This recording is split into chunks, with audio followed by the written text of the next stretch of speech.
Hello everyone, আসসালামু আলাইকুম। Welcome back to my YouTube channel the notebook blog. শীতের special recipe খুঁজছেন? তাহলে আজকের এই খেজুর রসের পায়েস বা সিন্নি তৈরির রেসিপিটি মিস করবেন না। খেজুর রসের পায়েস বা সিন্নি তৈরি করার জন্য চুলায় একটা বড় পাতিলে করে খেজুরের রস বসিয়ে দেওয়া হয়েছে। খেজুরের রসের সাথে দিয়ে দেওয়া হচ্ছে দারচিনি, তেজপাতা আর এলাচ। এখন সবকিছু খেজুরের রসের সাথে মিশিয়ে নেওয়া হচ্ছে। এই পর্যায়ে কিন্তু চুলার আঁচ হাইটে থাকবে। চুলার আঁচ হাইটে রেখে খেজুরের রসটা জাল দিতে হবে ভালো করে।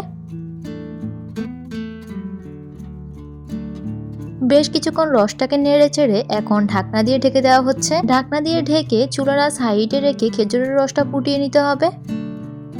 বেশ কিছুক্ষণ সময় নিয়ে জাল দেওয়ার পরে এই পর্যায়ে খেজুরের রসটা ফুটে উঠেছে।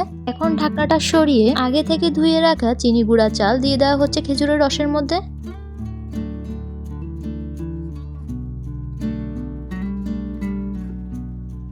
সবগুলো চাল দেওয়া শেষে এখন চালটা খেজুরের রসের সাথে ভালোভাবে মিশিয়ে নেওয়া হচ্ছে। এই রেসিপি ফলো করে যদি আপনারা খেজুর রসের পায়েস বা সিন্নিটি তৈরি করে খান, তাহলে আপনাদের খেজুর রসের পায়েস বা সিন্নি পারফেক্ট হবে আর খেতেও মজার হবে।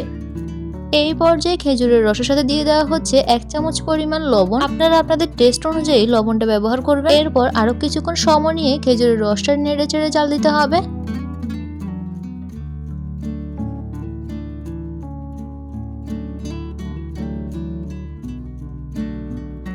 বেশ কিছুক্ষণ সময় নিয়ে নেড়ে চেড়ে খেজুরের রসটা জাল দেওয়ার পরে এখন আরো 1 চামচ পরিমাণ লবণ দিয়ে দেওয়া হচ্ছে খেজুরের রসের মধ্যে। এখন খেজুরের রসটা নেড়ে চেড়ে আরো কিছুক্ষণ সময় নিয়ে জাল দিতে হবে। যারা আমার চ্যানেলে নতুন, আমার ভিডিওগুলো নতুন দেখছেন, এখন আমার চ্যানেলটি সাবস্ক্রাইব করেন নাই, তারা অবশ্যই আমার চ্যানেলটি সাবস্ক্রাইব করবেন। চ্যানেলের পাশে থাকা বেল আইকনটি অন করে দিবেন, তাহলে পরবর্তীতে নতুন নতুন ভিডিওগুলো আপনারা খুব সহজেই পেয়ে যাবেন। আর যারা সাবস্ক্রাইব করেছেন, চ্যানেলের পাশে আছেন, তাদেরকে অসংখ্য ধন্যবাদ।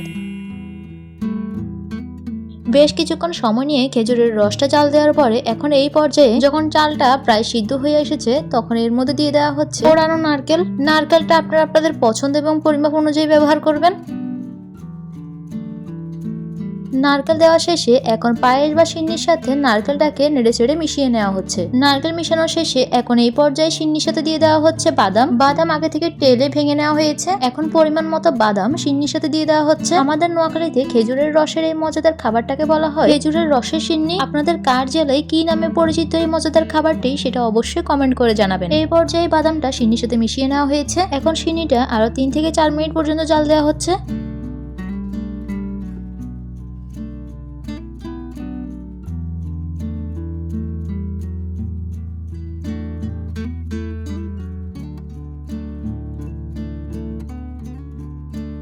3 থেকে 4 মিনিট জাল দেওয়ার পরে এই পর্যায়ে সিন্নির সাথে দিয়ে দেওয়া হচ্ছে 1 লিটারের থেকেও সামান্য বেশি পরিমাণে তরল দুধ।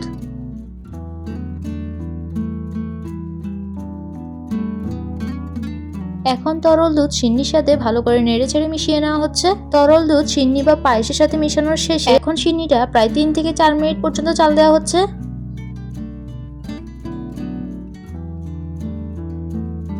3-4 মিনিট জাল দেওয়ার পরে এই পর্যায়ে সিন্নিটা তৈরি। গরম গরম ধোঁয়া ওঠা খেজুরের রসের সিন্নি দেখতে যেমন লোভনীয়, খেতে অসাধারণ স্বাদ।